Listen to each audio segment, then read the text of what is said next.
everyone, welcome back to the Strategica channel. My name is Lerato Skansi, your investment and financial advisor. Do remember that Strategica is licensed by the Central Bank of Lesotho, and we provide our services to corporates, groups and individuals. So if you'd like to know more, please head on to our website. We will leave the link down below. So in today's video, we're going to be discussing over-indebtedness. In particular, we want to tell how you can actually measure if you are in too much debt and how you can actually know if you are now falling under the category of being over indebted. Because I know a lot of us are in debt, myself included, but the main thing is to make sure that we are not drowning. Before we jump straight into our topic for this week, I would like to thank everyone for their continued support. When we started this channel, we actually thought only friends and family would be the ones watching, but we have been pleasantly surprised with the way that our viewership has been growing. So thank you, thank you, thank you. And if you're new to the channel, this is a channel that is dedicated to discussing finance and investment tips to make sure that we are a financially literate Basotho nation. So please do hit that subscribe button so that we can grow the family, and the notification bell so that you get notified of new content when we post new videos weekly. Before I get started, I would like to apologize about the lighting. It's a cold and very cloudy day in Lesotho, in Masari actually. So it happens that the sun keeps on coming in and out, so you'll see a bit of variation when it comes to lighting, so I do apologize for that. So like I have said before, we are going to be discussing debt and in particular over indebtedness. How can you tell that now I'm actually over indebted or not? But for some of us, or actually for most of us who are probably watching this video at this point in time, have some form of debt or credit that we have. And for virgins that haven't actually gone on this whole debt credit journey, who are starting out, would like to actually give them some few tips on how to actually start assessing these type of things before they get started. So in a previous blog of ours, we had talked about good debt versus bad debt, and if you'd like us to discuss more on that topic, please leave down your comments in the description down below. So just to provide a bit of background or a definition of bad debt versus good debt, we're going to use Robert Kiyosaki's definition. When we are talking about bad debt, these are debts that take away from your pocket. This means that they affect your cash flow in a negative manner, so you're always taking out and there's nothing that they bring back into your money pot. So when we are talking about good debts, these are debts that actually benefit you because they increase what? Your cash flow. So by increasing your cash flow, let's say for instance I buy a house and this house becomes an income property that I rent out. So as much as it's taking out money from my pocket in terms of the mortgage payments, but it's also bringing back some money into my pockets because of the income it brings, or the rental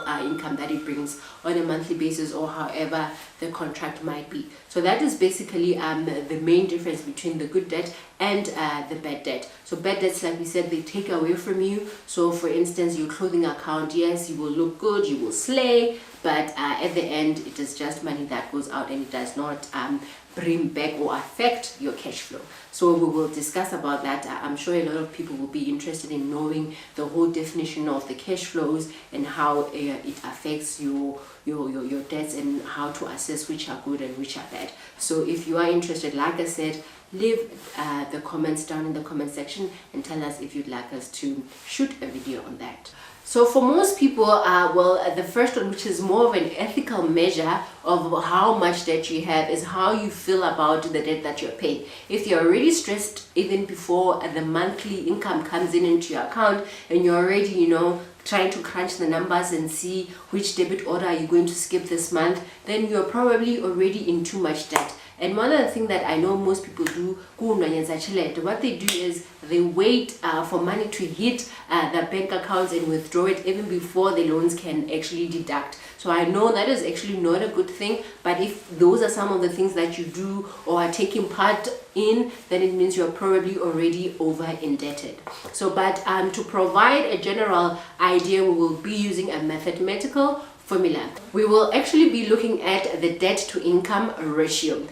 So how it works, and I know a lot of creditors use it in order to assess your affordability. So how it works is you tabulate all your expenses or debts that you are actually going to pay for a particular month, and you divide it by your gross income. So your gross income is actually your income before taxes and other deductions. So you take that income, that becomes your denominator, and then you put all your debts, and then that what becomes your numerator, and then you find that and multiply it by 100 so that you get a percentage. So anything that is above 50% is actually quite a high debt to income ratio. So normally we would strive to have something that is around the 40% mark, but if you're well below that, then you know that debt is actually not consuming your entire income. Reason being, when your income comes to you at the end of the month after the deductions, you're actually going to have less money at your disposal. So already having that ratio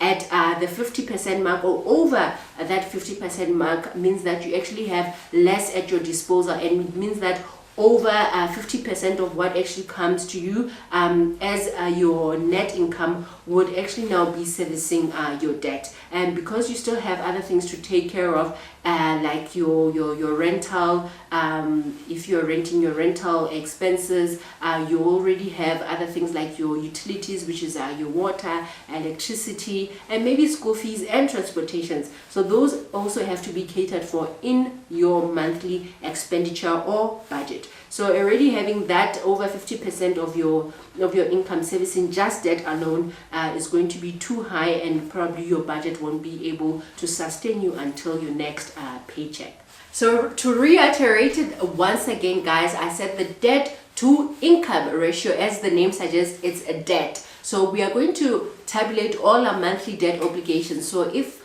I am paying my car loan, that is what will go in there. If I'm paying for my clothing account, that is what will go in there.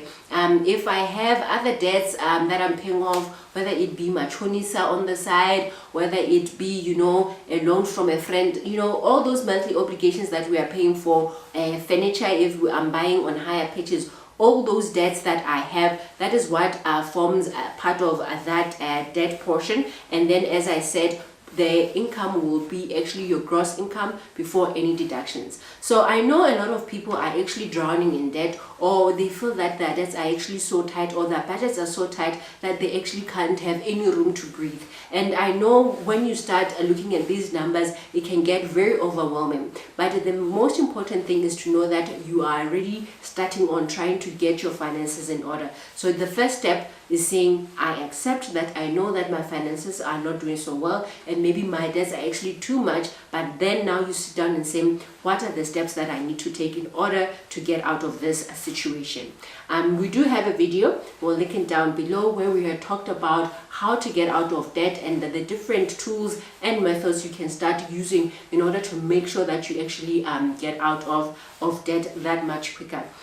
So these tips are actually there to help you say, okay, now I know that my debt to income ratio is quite high. Then out of all these debts that I have, then which one can I start punching first? And the more you punch, the more motivation you get, as you see some of them coming off your repayment list, and then you see that you're actually making an impact and you're actually making great effort in trying to improve your financial situation. I know that this financial journey of actually trying to get rid of debt or reduce your debt is not an easy one, and I often advise my clients that you need to find that source of motivation, that thing that keeps you going when the going gets tough, so that you actually help yourself to stay on track. But for some of you who might be struggling to stay on track and need professional help, do contact us today so that we can assist you through this difficult time of your life. Remember that Strategica is here to walk